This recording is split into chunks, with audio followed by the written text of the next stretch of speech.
Meron pong dumating na food panda dito guys, ay meron daw pong nag-book ng pagkain na taga Cebu at nagpadala ng pagkain dito. Ayan kung makikita nyo naman, napakaraming pagkain guys Ayan. Ayan. Ayan si Kuya, taga food panda. Ayan Taga Cebu yung nag-book, sir? Taga Cebu? Yun. Hindi nagpakilala. Pero sabi niya, basta dalhin lang dito. Ano kaya mga food yun, sir? Halo-halo na siya. Wow. I'm sure quality yun at napakasarap nun dahil food panda mismo. Ayan so ayan guys.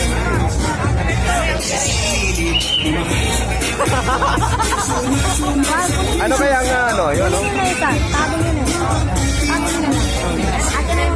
Ay, ba, yan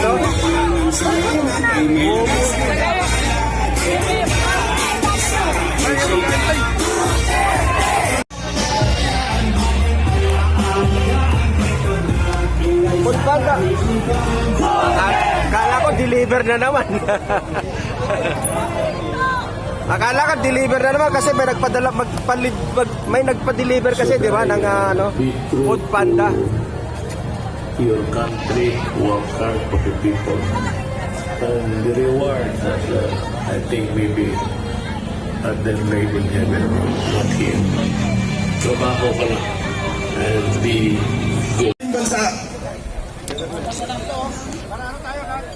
militar na nandito po ngayon, nakapalibot ho sila. Kasama po sila Captain Dado, Captain Miltran.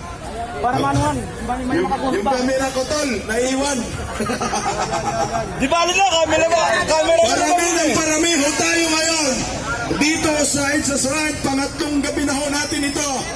Maraming salamat ho sa inyong maraming Pilipino na nagmamahal sa ating bansa. Talagang tunay po kayong makabayan at tunay po kayong may malasakit sa ating bansa. Nandiyan na ba si Captain Miltran?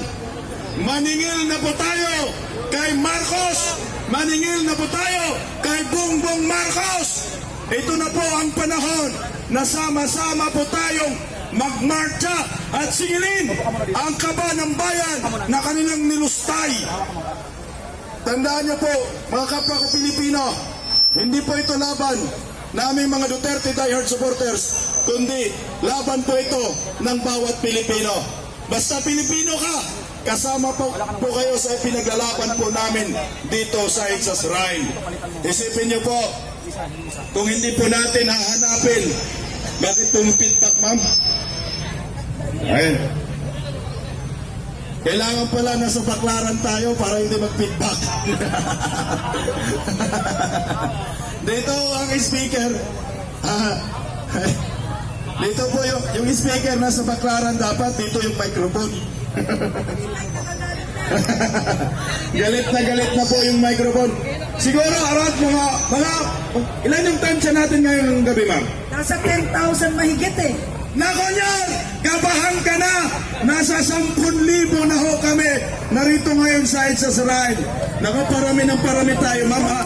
Good news po ito, ma'am, kasi nag-umpisa na hindi ganito karami, pero ngayon mahigit 10,000 na po.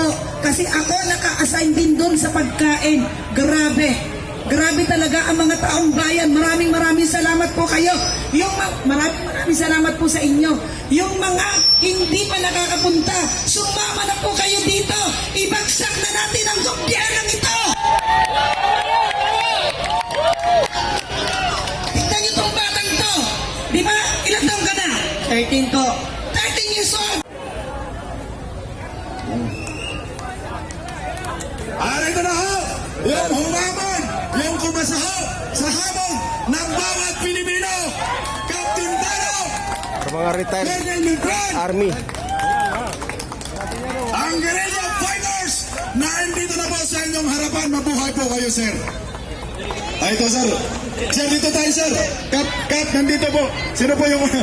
Mabuhay ka, sir. Nandito na ho sila. Patay kung patay na daw. Colonel Miltran, ikaw na po yung mauna. Ayan na. Ayan. Mabuhay po tayo mga Pilipino! Isang bagsak na! Duterte! Duterte! Duterte! Duterte!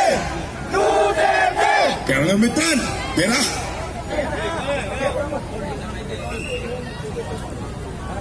Hello! Hello!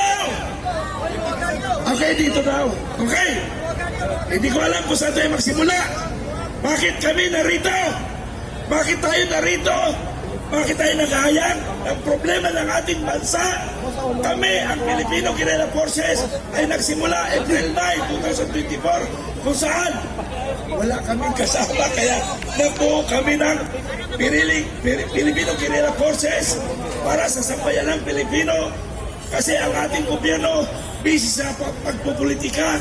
Kami, nag-isip kami, paano namin iligtas ang Pilipino sa ating mga mananakop sa ating bansa. Kung may sakali may papasok, ang Pilipino ay handa sa gera. Yun yung pinaganda namin. Pero yung gobyerno natin, anong ginagawa? Kurakot! Bakit kami narito? Bakit kami narito? Una, inubos ang kaban ng bayan. I-research ninyo ang mga ginto sa Central Bank sa pangalan, ayaw sa aking impormasyon, sa pangalan ni Bongbong Marcos, ang ating ginto. At napatunayan, di ba? Napatunayan, di ba? Bininta na. Bininta na, di ba? Ha? Wala na.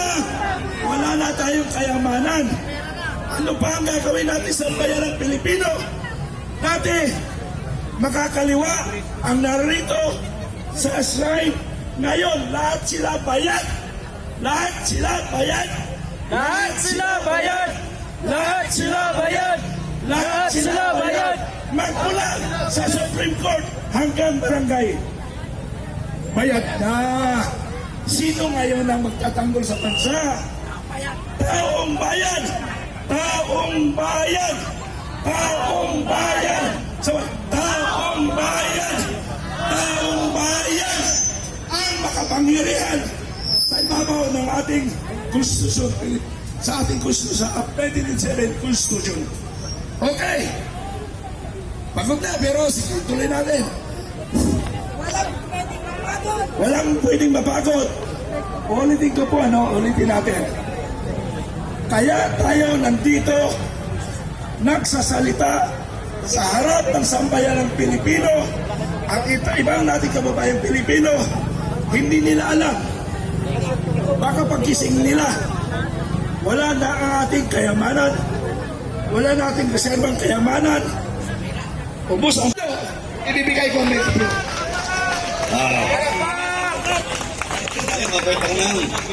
Magandang gabi sa inyo lahat. Mga kasama, kahit suunan, magandang gabi sa inyo lahat. Thank you thank you. At isang honor yun nandito kami. Isang honor. Kasama namin yung mga commander ng Filipino Guerrilla Forces. Pawag nyo ng itaas yung kamay nyo. Makikilala kayo. Nandito. At yung mga nakikinig na Filipino Guerrilla Forces all over the country.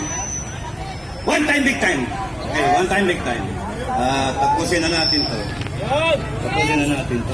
Kasi mali. Okay. Bakit tayo nandito? Hindi ko nakakilala sa akin. Ako si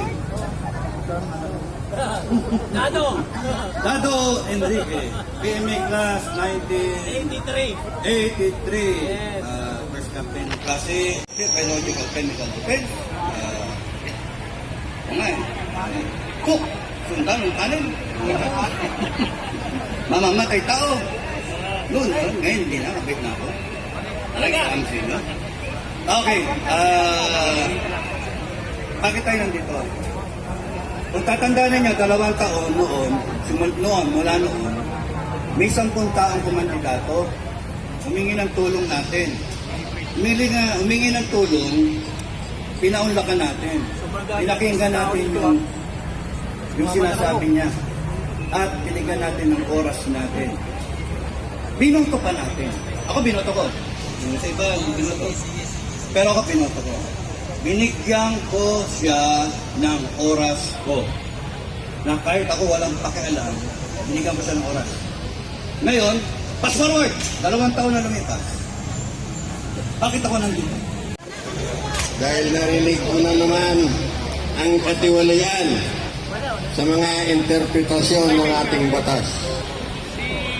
Nung kami ay nasa active service, binabantayan namin na ang mga tao ay dapat sumunod sa batas. Ngayon, bakit tinuturuan tayo na susundin ang maling paggamit ng batas? Ano yun? Bago pa lang ito. Sabi nila, si Vice President Sara Duterte ay may kasalanan sa anti-terrorism law. Ano yun? Di ba matagal nating ginawa yung anti-terrorism law? Matagal pinagbatihan yan. Ang anti-terrorism law ay designed and written against the enemies of the state. Sino ba ang na-declare ng bansa na enemies of the state?